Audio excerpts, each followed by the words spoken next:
My name is Joe Callahan.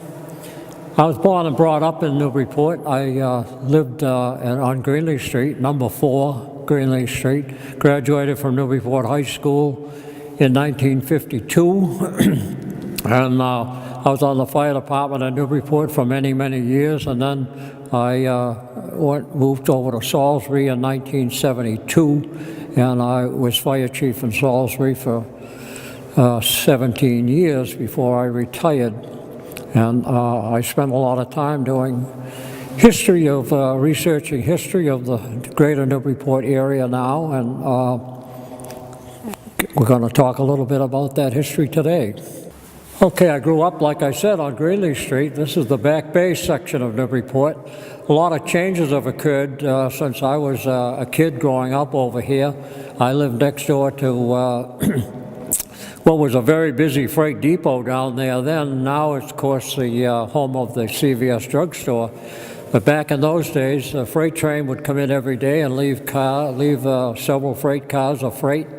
There was a big freight house down there. They would unload the cars. Some of the freight would go into the freight house, and different industries and businesses in Newburyport would come and pick up the freight.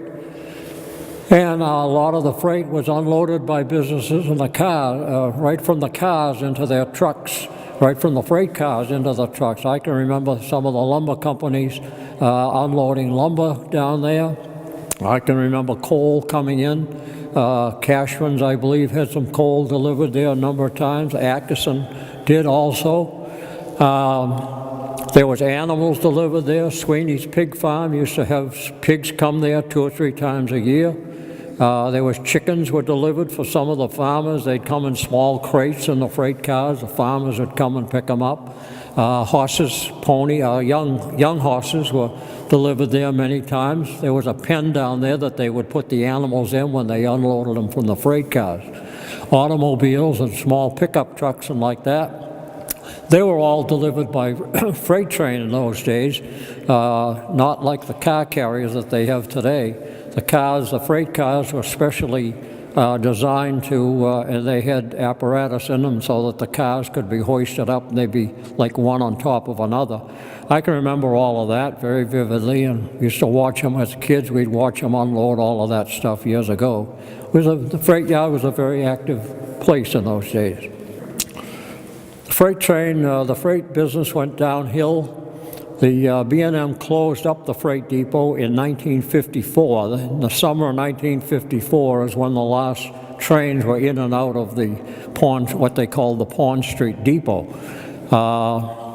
First National bought the property, and they built the present building that's down there now, which is occupied by CVS drugstore.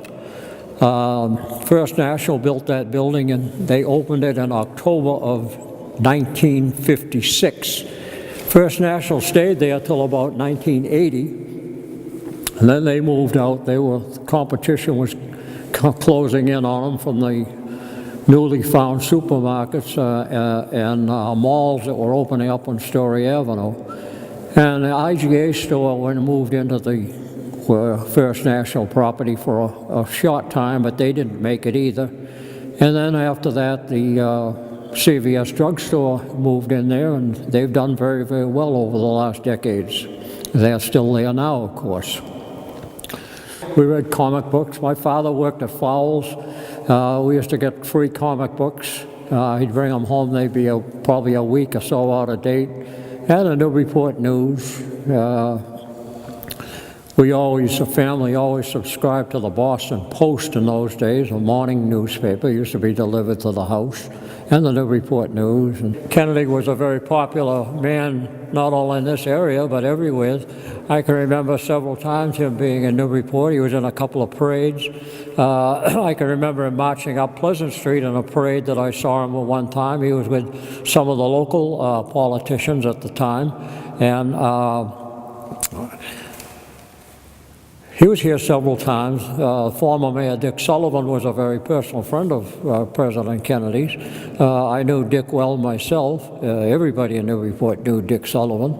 And I can remember when President Kennedy was assassinated,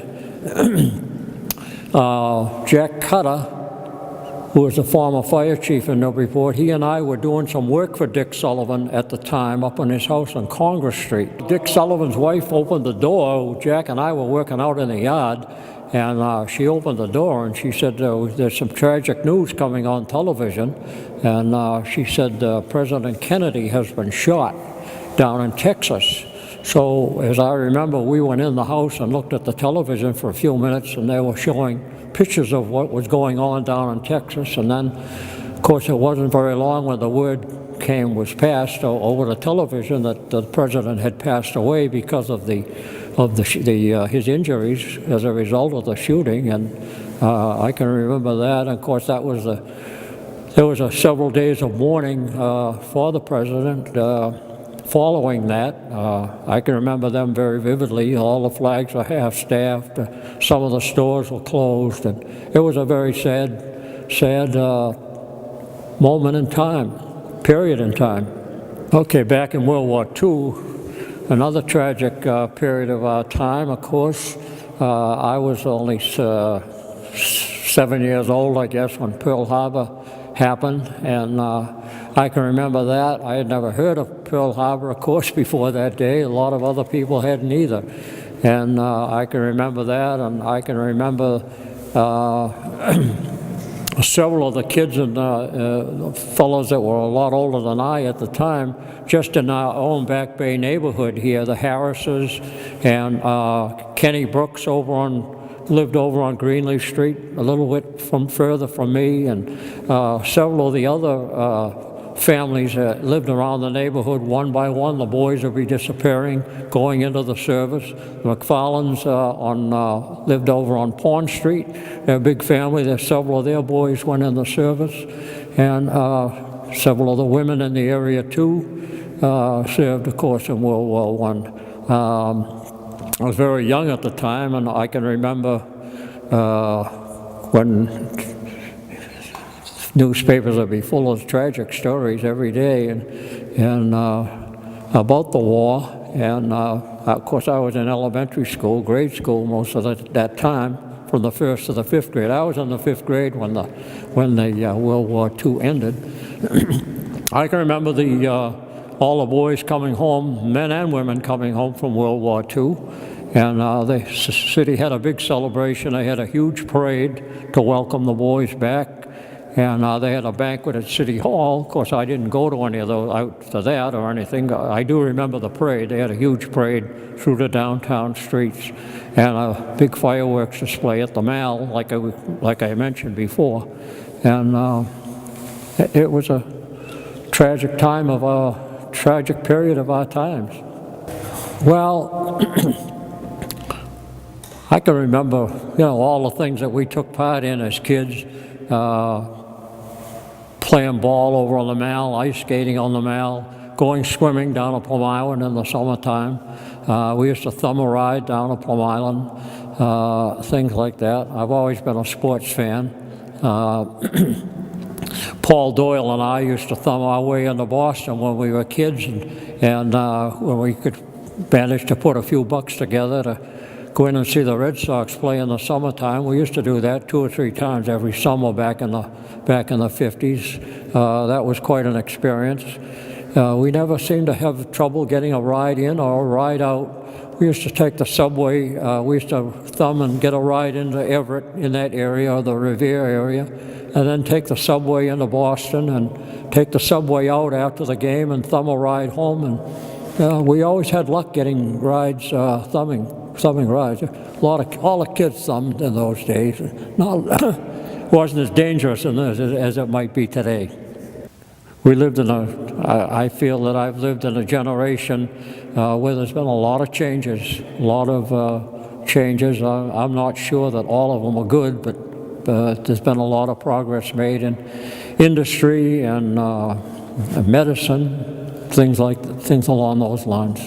I don't know, I like history. I've always liked history. It's probably the only subject in school that I really enjoyed. I wasn't a big fan of going to school, but I've always been interested in history, and particularly history in the local area. I just got involved, and my family was always interested in history. My mother and father always used to talk about things that happened when they were kids. Things changed in their generation just like they have in my generation. And I just got hooked on it, and I spent a lot of time years ago, and I still do today, down at the library, research and history. I've been through all the old newspapers down there, and I'm same way down at the Historical Society, and I've been working on a project down there identifying photographs lately, and I just have always enjoyed history, and I like doing research on history of not just Newburyport, but the entire local area. I hope that there are several people in the Newburyport area now, and I'm sure this is true throughout the region. There are several people that are interested in, like I am, in history, and there's a lot of people doing research in Newburyport.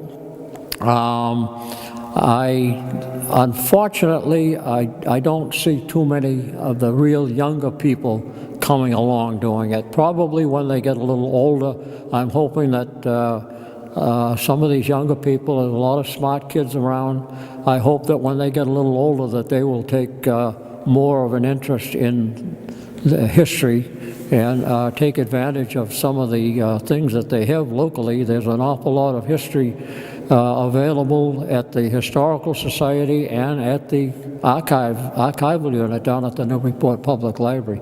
I don't see many younger people, I don't mean little kids, but younger adults that are all that interested in history now. But my hope is that over the next coming years, as they grow older, that they will take more of an interest in it and carry on for those of us that are carrying it on now.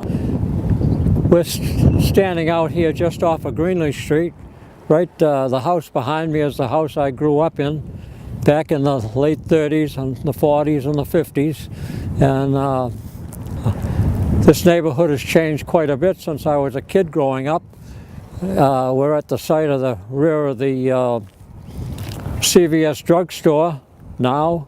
Years ago when I was growing up back in the 40s and the 50s, this was a very busy place, but it had a different occupancy out here. The B&M freight station was here for many, many years. And here on Greenlee Street, there was 5 sets of tracks that crossed the street going into the yard.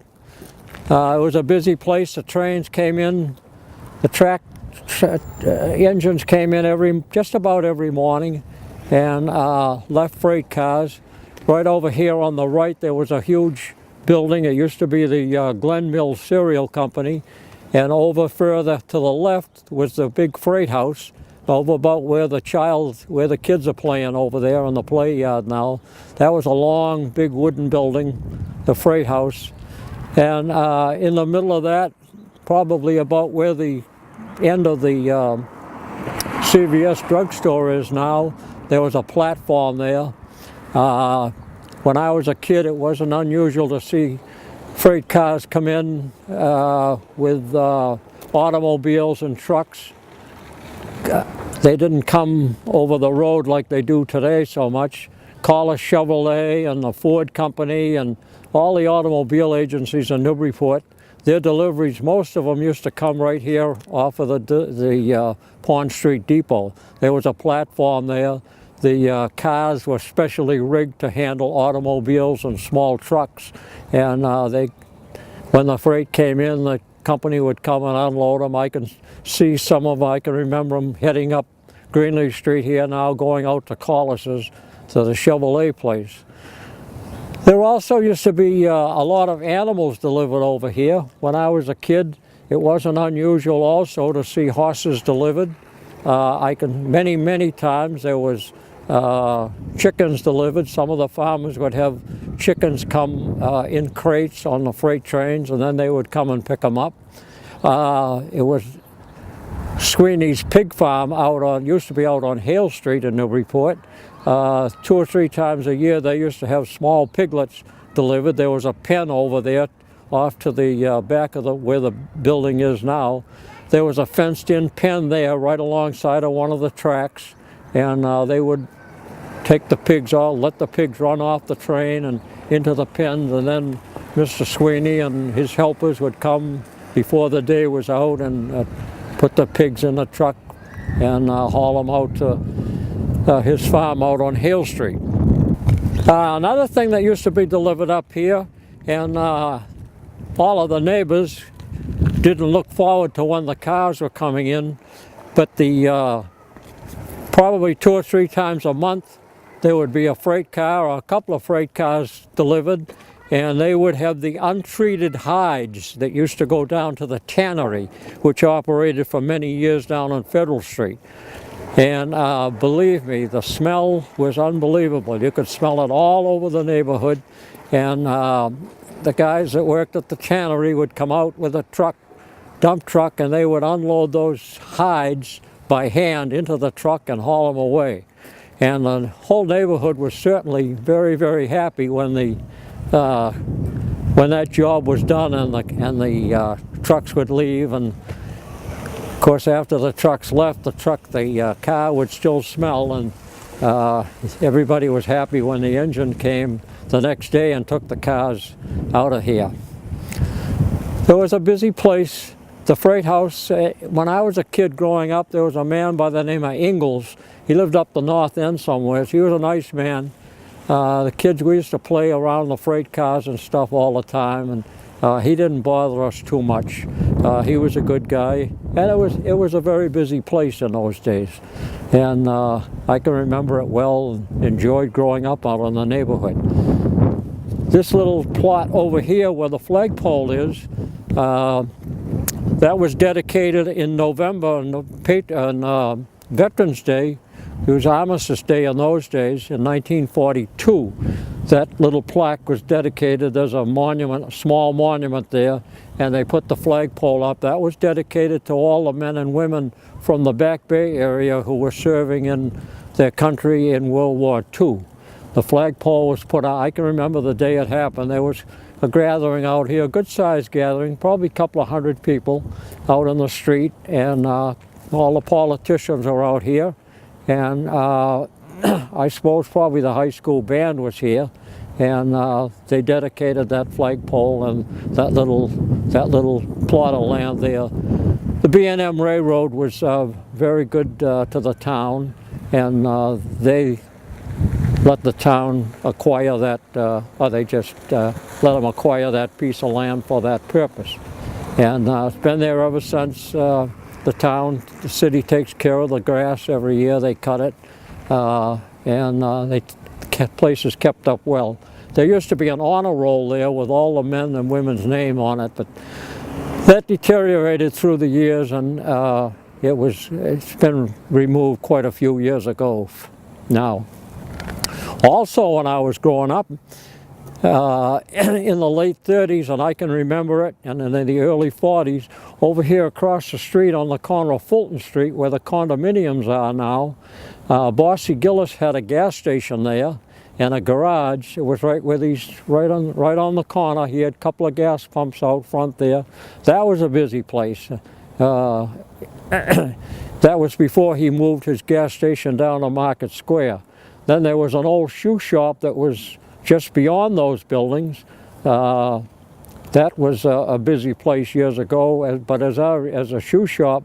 But as I remembered, it was used for kind of like where they have these recycling centers today. They picked up cardboard and newspapers and stuff like that, and shipped them, bundled them up, and shipped them out.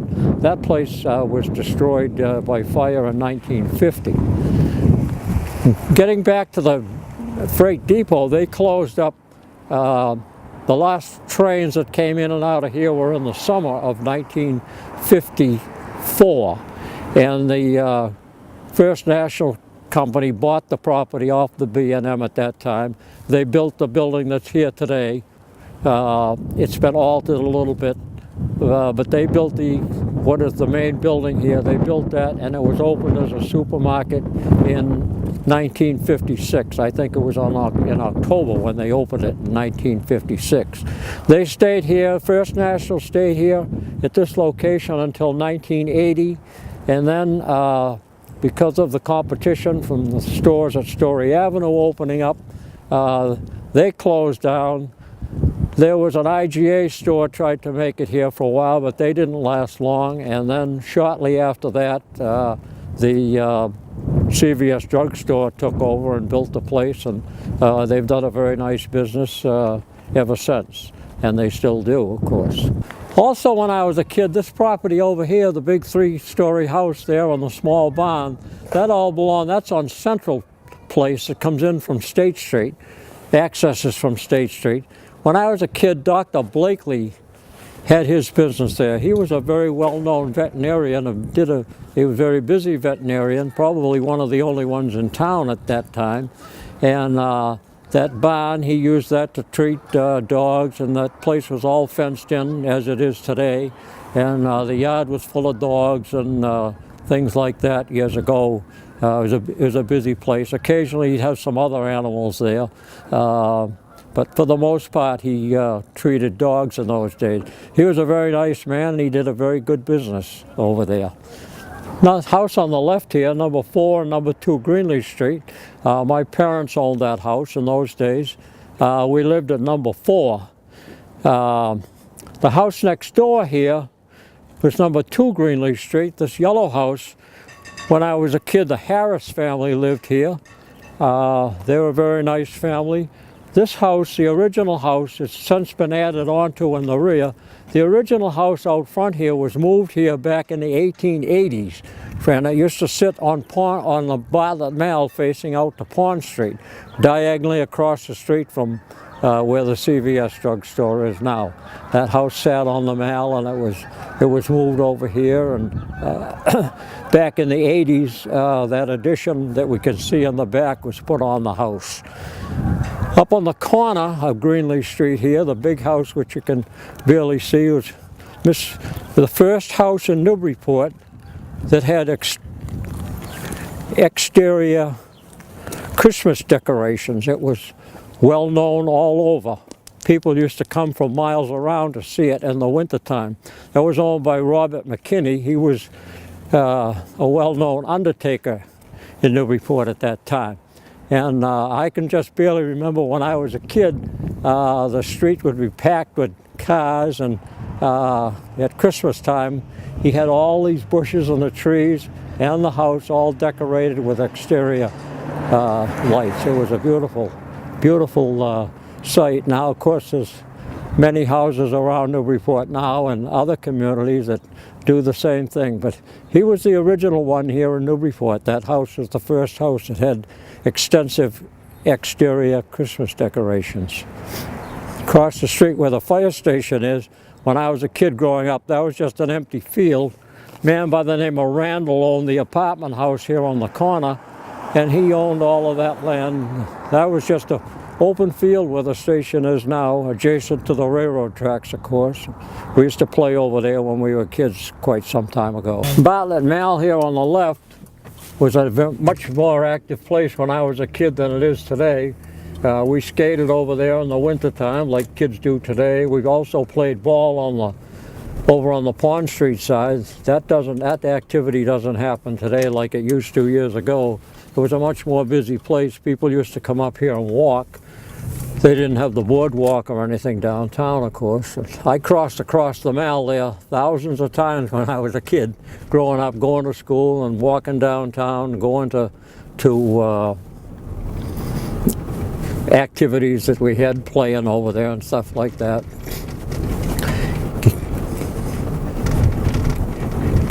Getting downtown here now to the post office. Mission Oak Grill was a Baptist church for many, many years. Down here on the right, the big red brick building, that was across from the police station. That was the Strand Theater when I was growing up. That was a busy place also. We used to go there every Saturday. You could get in for 10 or 11 cents and see a couple of movies and Looney Tunes and advertisements and things like that. All this parking down the waterfront here There was none of that years ago. Leon and Teddy's had a gas station right here on the left-hand side where the open space is now. The Chetzes had a appliance shop here and a business here, Chetzes Appliance. Right here next to the fire station where I worked for many years, there was a gas station right here in the empty lot where the flagpole is now. And of course the fire department was there and the headquarters station until right around 1980 or 81 when they moved out to Greenleaf Street, where they are now, in a much more modern building. The Bullnose was not here back in the 50s on Market Square. That was all put in the later years when the urban renewal took over downtown. Fowl's Soda Shop sign is still there. Soda and cigars. It's no longer that type of a store. It's just a plain restaurant now. But that sign is one of the oldest, if not the oldest, neon sign still in Newburyport. State Street had a lot of small businesses in those days, like it does today. There weren't nowhere near as many restaurants in those days as there are today. Here on the corner where the book rack is was Eaton's Drugstore. I worked there when I was in high school for 2 or 3 years, and a man by the name of Eggleston owned the drugstore. This was a busy place. J.J. Newburys was across getting mixed up here. Kresge's was here where the Richdale is, and J.J. Newburys was up here on the left-hand side where the Marco Polo place is today. Kennedy's Butter Store was on the corner here where the oregano pizza place is today. In Street, when I was a kid and when I worked downtown, you could drive right down In Street. Traffic, it was one way. Traffic would go down In Street. It was one way from Pleasant Street. There were parking meters along the street. There were many buildings that are gone today. Brock's Fish Market was just around the corner here. Hoyt's Drugstore was right on the corner, over here on the right. A busy place. The downtown was busy. Lincoln's department store, clothing store, men's and women's clothing were here on the right. Lutton Kelly, who is presently out on the hardware store, presently out at the traffic circle, corner of Parker Street. They were located in here where the bakery is now. Over on the left, where the Pretty Poppy is, when I was a kid, the Daly's Bakery was in there.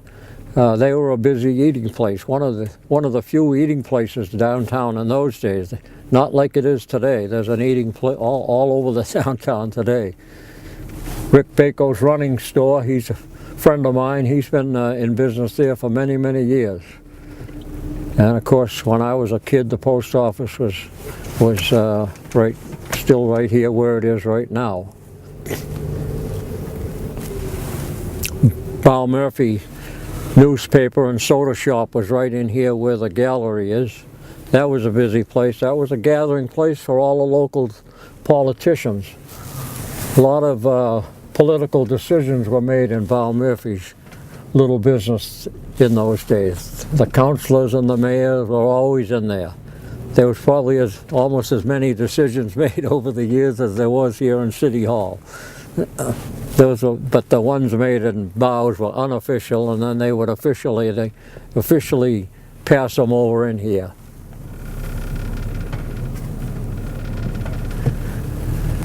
Going up Pleasant Street here on the right-hand side,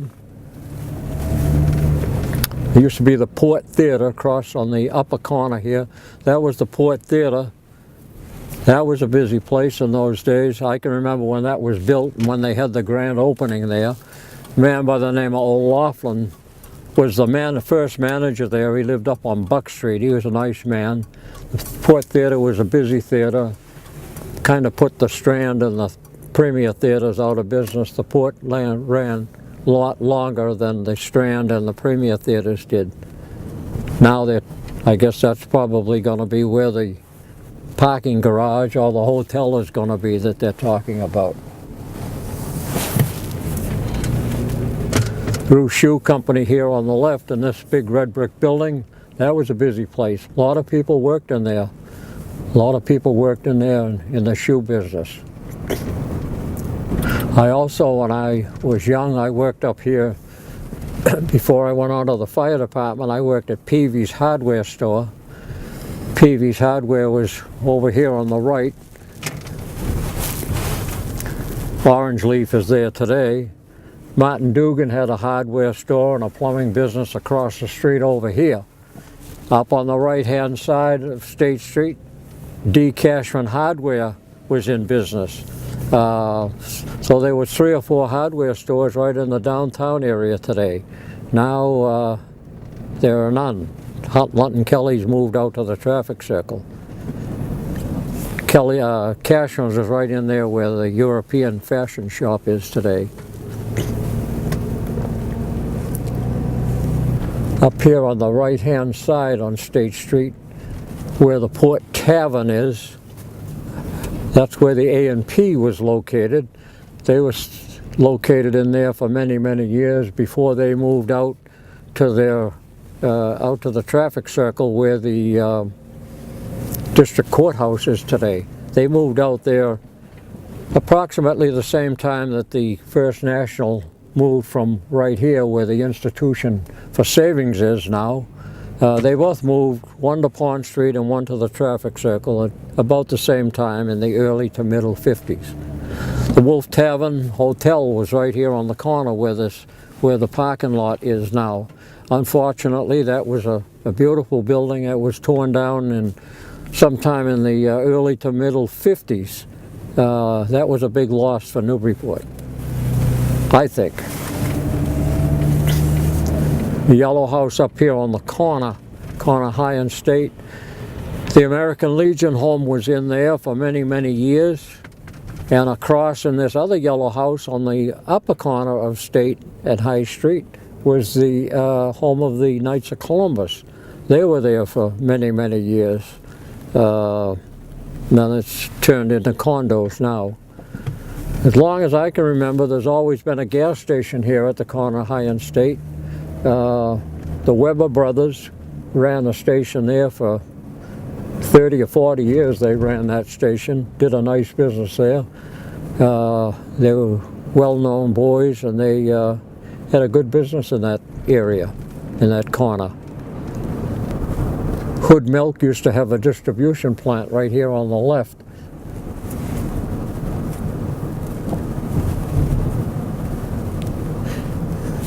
The Newburyport Manor sat in this building over here on the left-hand side. It's Kelly's rental place now.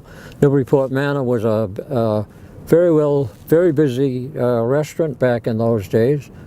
Lunt & Kelly's here now. That's where Collis Chevrolet was years ago. Arthur Fuller had a donut shop there where the Enterprise car rental is. There was a Gulf station for years and years where the Courtyard roast beef is. And this entire traffic circle area that used to be a Tidal station there now. All these places were gas stations years ago when I can remember. These buildings over here where the Subway is and the Dunkin' Donuts, they were all new, but there was 2 or 3 gas stations right along that area when I was a kid. Like I say, Fuller had a donut shop there. The A&P used to be over here on the left-hand side where the courthouse is today. They moved out there, and that building stood there until they built the courthouse. They ripped it down when they built the courthouse a number of years ago now. Another old-time Newburyport business is right up here on the left. Now it's the Port Sheet Metal. When I was a kid growing up, it was a Johnson oven factory. Now that they did pretty much the same thing when I was a kid, they were in the oven business, and a lot of tin work was done in there, metal work. Joe Keefe grew up in that house. He was a friend of mine. He was the superintendent of streets in Newburyport for many, many years. These brick houses were just single families lived there when I was a kid growing up. Now they're all apartments, both of them.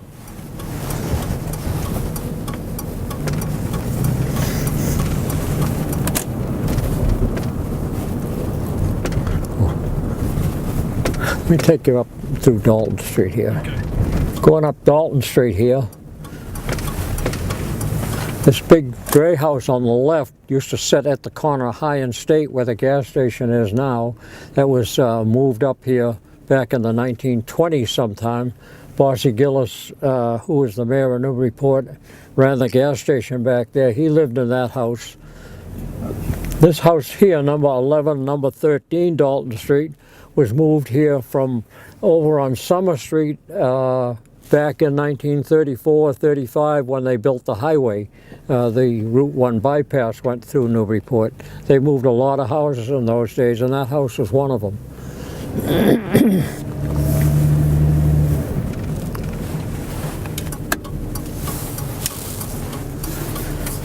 The Old Hill Cemetery off to the left. Newburyport's first mayor, Caleb Cushing, is buried right up there by those trees.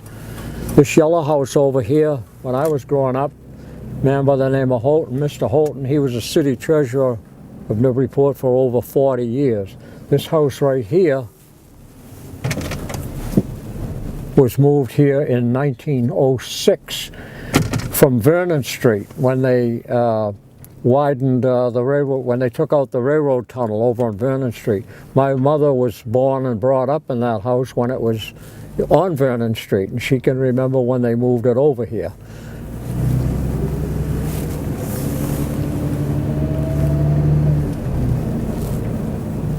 Fulton Street gravel pit off to the left here. That was a ball field when I was a kid. We used to play down there all the time. Back in the WPA days, the city had a curbstone making plant down there. They produced concrete curbstones. Many of them are still in use around Newburyport today. This big house over here on the right, my mother, after they moved from Vernon Street, her family lived in that house there. The condos in back were added years later. There used to be a big barn out in the back there. I can remember that when I was a kid. This here is the back entrance driveway to the back part of the Highland Cemetery. There aren't too many people buried in there anymore. The cemetery is pretty well filled up. Occasionally there's a burial there, but not like it used to be when I was a kid. There were burials there all the time. Well, let's see, down here on the right, these houses were built by the Cubic family. They're a well-known family in Newburyport. Both of these houses they built. Their father had gardens. Across the street, across Route 1 over here where the Haley's ice cream stand is now, that the Cubics had their gardens over there. They used to specialize in gladiolus. He grew beautiful gladiolus, also had a lot of vegetables. The Cubic boys used to come around the neighborhood with a push cart in the summertime selling vegetables and flowers and stuff like that. Freddie Cubic, one of the boys, he built the building over there that's the ice cream stand now, and Freddie ran an ice cream stand there himself for many, many years. And then he later owned the Mel Spa. Unfortunately, Freddie died at a young age. He was a smart businessman. All the industrial park off here to the left, that was all open land when I was a kid. Low Street was a dirt road. Common Pasture Road, which is now Graff Road, that was a dirt road in those days. Where all these industrial buildings are, that was all open fields in those days. A ride down Cottage Court. right here. This is an area that's presently undergoing big changes. Going to be houses built down here. This property was all owned by Tom Ronan when I was a kid. Joe Keefe and I used to come down here a lot, play and hang around. Joe's father and Tom Ronan were great friends, World War I buddies. The old barn over here is pretty well dilapidated, if you can see much of it now. I'll get in there.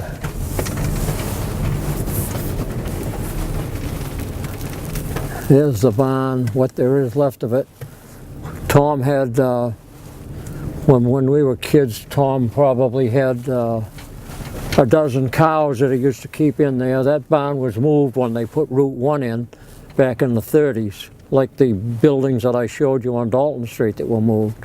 This barn was moved from where Route 1 is out there now. Pretty well in tough condition there now. I guess they're going to try to save some of it, but I don't know how they're going to make out. Tom used to put his cows out to pasture every day. Put them out on the other side of the highway, out where he owned land, out where the industrial park is now.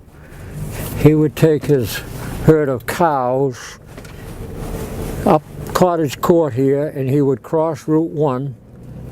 There was no traffic lights on Route 1 in those days, and there also was no Route 95 in those days. So there was heavy traffic on Route 1 out here, a lot of truck traffic, car traffic.